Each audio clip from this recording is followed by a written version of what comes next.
एक बार संत कुमार जी ने सब महर्षि मुनियों से कहा, महानुभाव, कार्तिक मास की अमावस्या को प्रातः काल की स्नान करके भक्ति पूर्वक पितृ तथा देव पूजन करना चाहिए।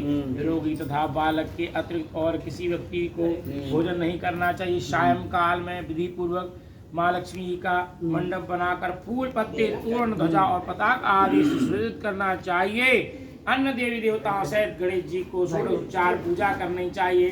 पूजन उपरांत परिक्रमा करनी चाहिए। मुनीश्वरों ने पूछा, लक्ष्मी पूजन के साथ अन्य देवी देवताओं के पूजन क्या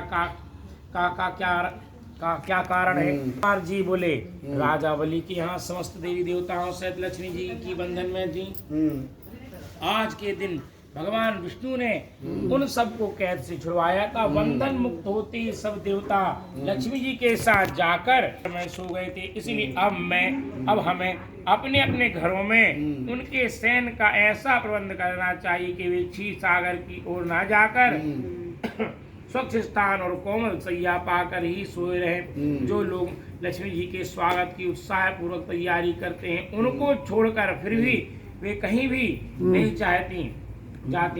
रात्रि के समय लक्ष्मी का उद्यापन करके उनका विधि पूर्वक पूजन करके नाना प्रकार के मिष्ठान तथा नैवेद्य अर्पण करने चाहिए। दीपक जलाने चाहिए। दीपकों को सर्वानिष्ट निवृत्ति हेतु अपने मस्तक पर घुमाकर चौराहे या शमशान में रखना चाहिए।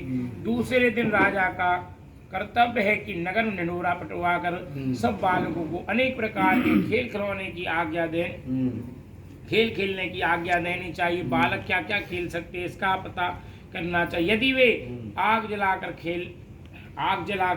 खेलें और उसमें ज्वाला प्रयोग ना हो तो समझना चाहिए कि इस वक्त भयंकर अकाल पड़ेगा। यदि बालक दुख प्रकट करे तो राजा को दुख तथा सुख प्रकट करने पर सुख होगा। यदि वे आपस में लड़ें तो राजयुद्ध होने की आशंका होगी।